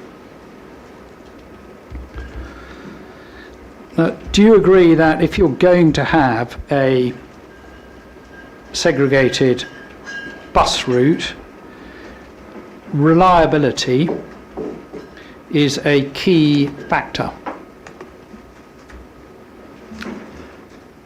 Well, yes, it is. I could add to that, but I think Mr. Lee's point yesterday is that this scheme is reliable to the West Cambridge site, but beyond that, you're on roads, and that's where the reliability breaks down. The bus reliability in Cambridge is down to traffic congestion in the city centre. It's due to cyclists, it's due to roadworks, and that's the main reason buses are delayed and there's a reliability issue. So there would still be, even if the applicant builds their scheme, a significant amount of unreliability and delay on their scheme, regardless of what they do to their scheme.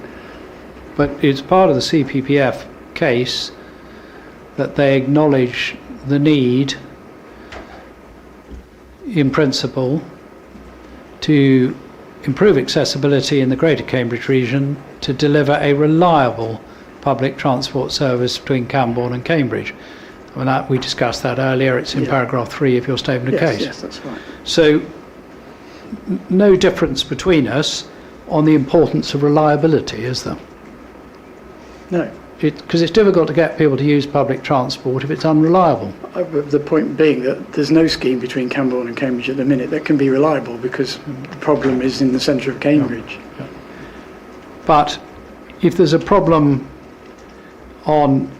so if one then goes to the part of the track over which of the route over which GCP do potentially have control, which is the proposed segregated busway, do you agree that it's desirable to seek to achieve a reliable service on that part of the route?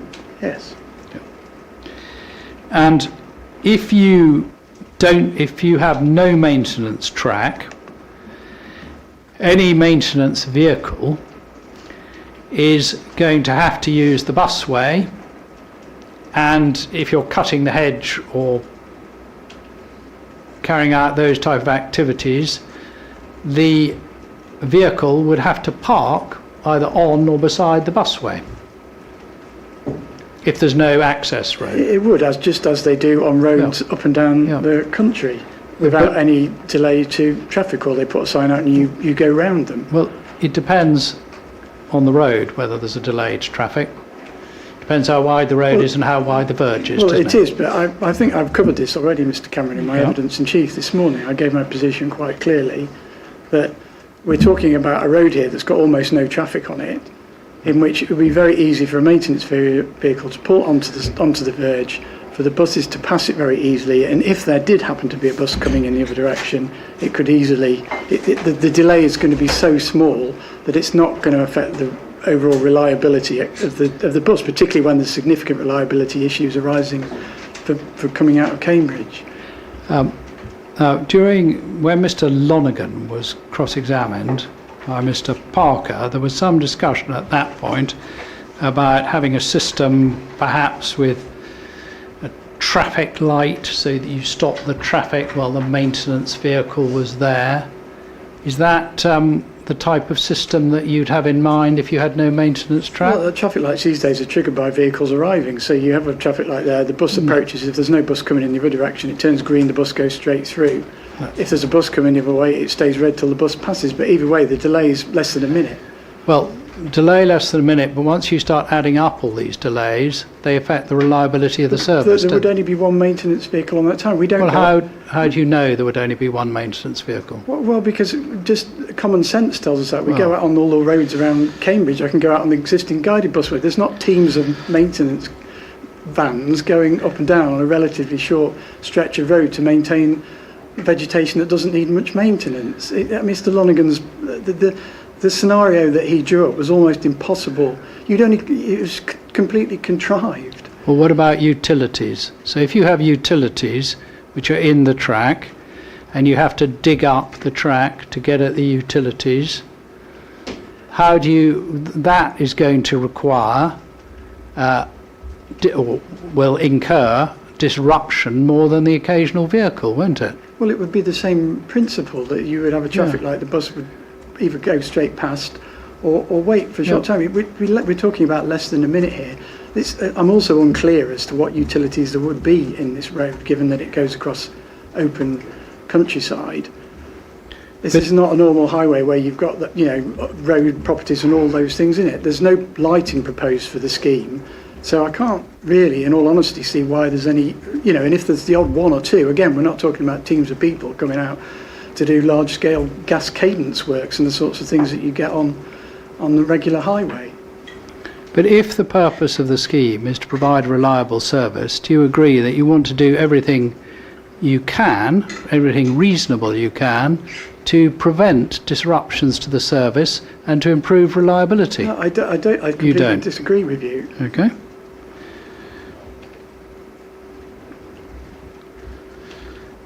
Now, can we just look at the alternative active travel route? And I've asked other witnesses about this. I'm only going to ask you about the point that you made this morning. The bridleway, which goes to Highfields Caldecott. What happens when you get to Highfields Caldecott? Does it go straight through, or do you have to take a circuitous route? You have, well, let me refresh myself and get the survey.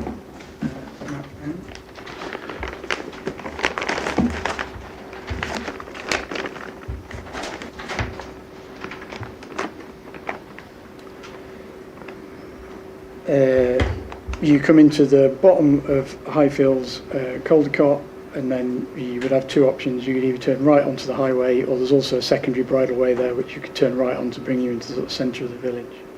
You don't go straight through, do you? You have to either turn right or left when you get into Highfields Caldecott. You do, but you're talking about 10, 15, 20 metres. Yeah. That's going to make no... The journey distance from people to get from Bourne to Cambourne is around 5 kilometres. So if you're doing a journey of that distance, and I'm a commuter cyclist myself, sir, and do that journey every day, that sort of distance is completely irrelevant. You do that journey every day or some other? No, I do a similar journey to Wandlebury every day, and I turn around, do lots of jiggles and jaggles in order to get the best route. That's I enjoy cycling, and that sort of distance it's irrelevant. Yeah. But at the moment, you've got the Cambourne Greenway, and I don't go over the ground again, but that is designed to go to Cambourne, not to Hardwick, isn't it? The Cambourne Greenway turns south and goes to Cambourne. No, so Well, it does. That's the plan, isn't it? No, it's not. So the Cambourne Greenway it's made up of two elements to the scheme. It's called misleadingly called the Cambourne Greenway because the original proposal was just to go to Cambourne because there's a sixth form college there.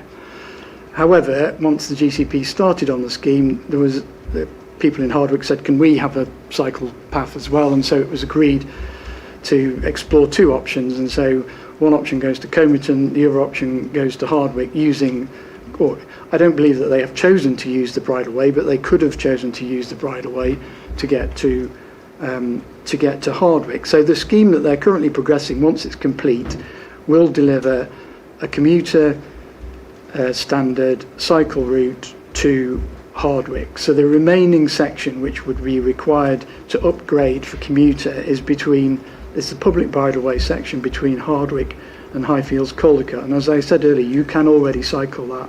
I've done it in summer, it's fine, but it's not suitable for all weather commuting. Well, again, we've looked at it, but just look at core document 2915, please.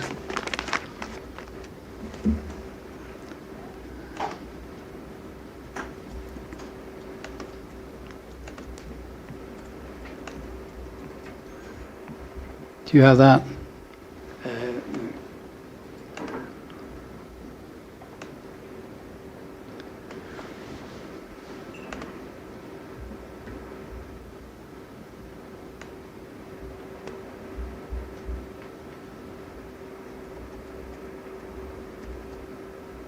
Yes.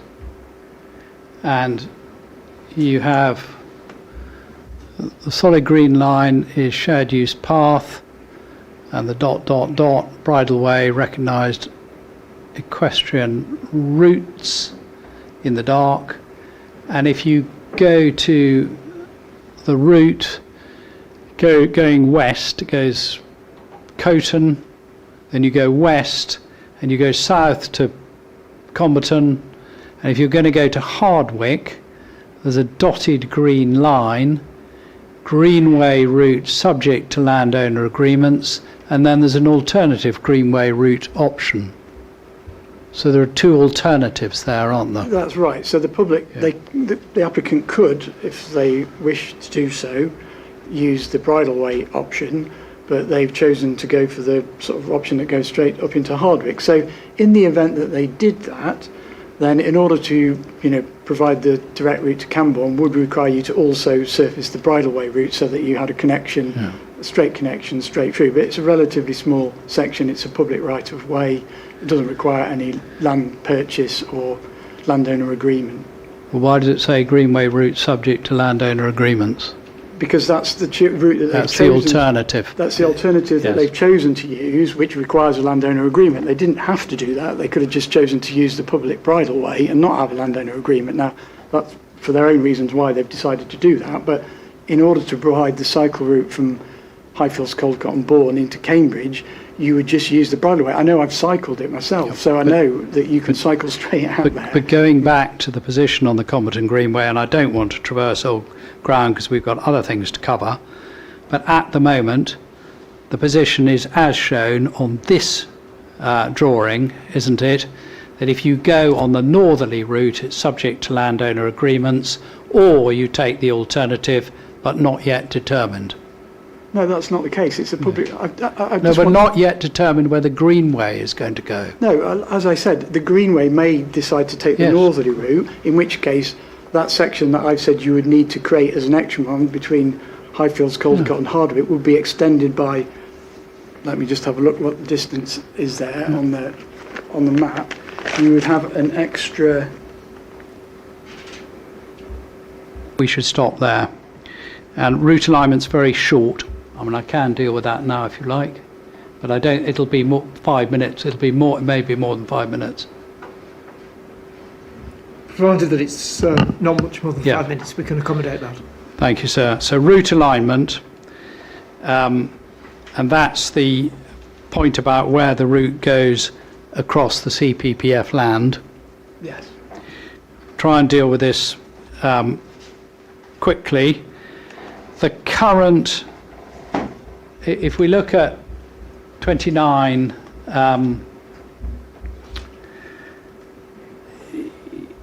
your land ownership, 2954.2, please.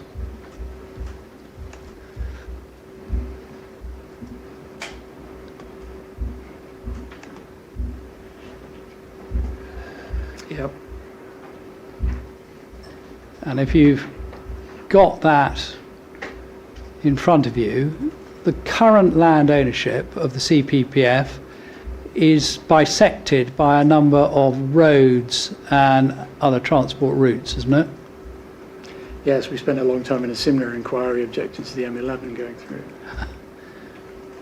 Well, so it's bisected by these routes.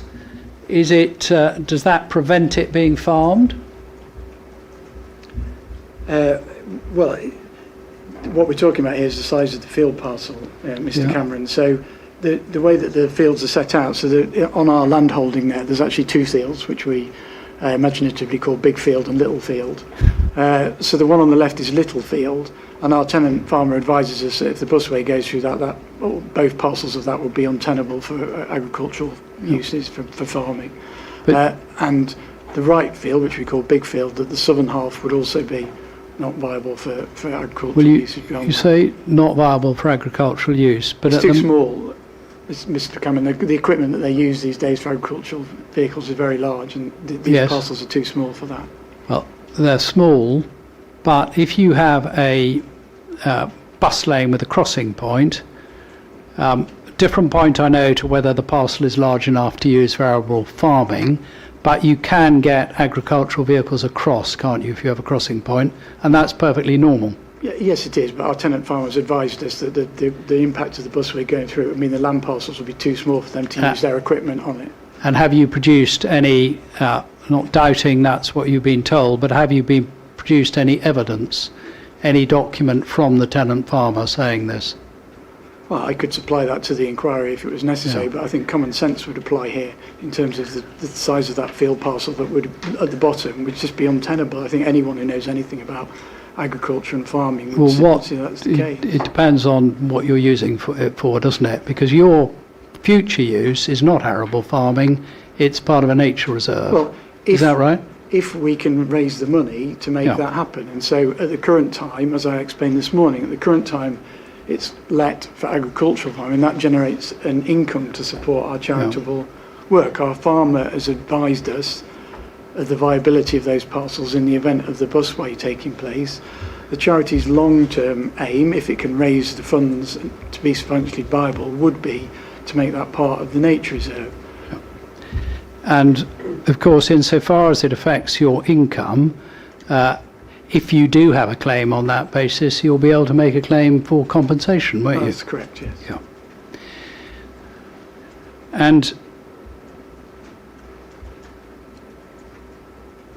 that's it on that point. I said 5 minutes, and I think that is about 5 minutes.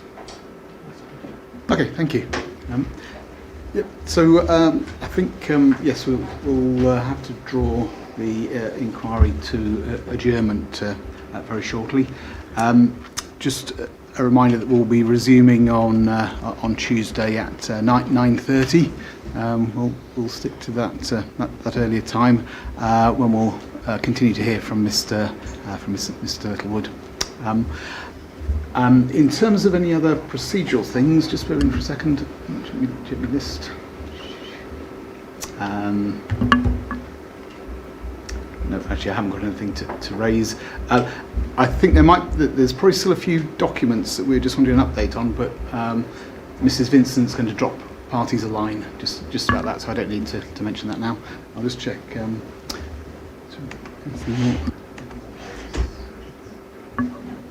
Okay. Just double check there's nothing else that everybody wants to raise. No, thank you, sir. In that case, I'll have a good weekend, everybody, and safe travels, and we shall see everyone at 9:30 on Tuesday. So the inquiry is now adjourned. Thank you.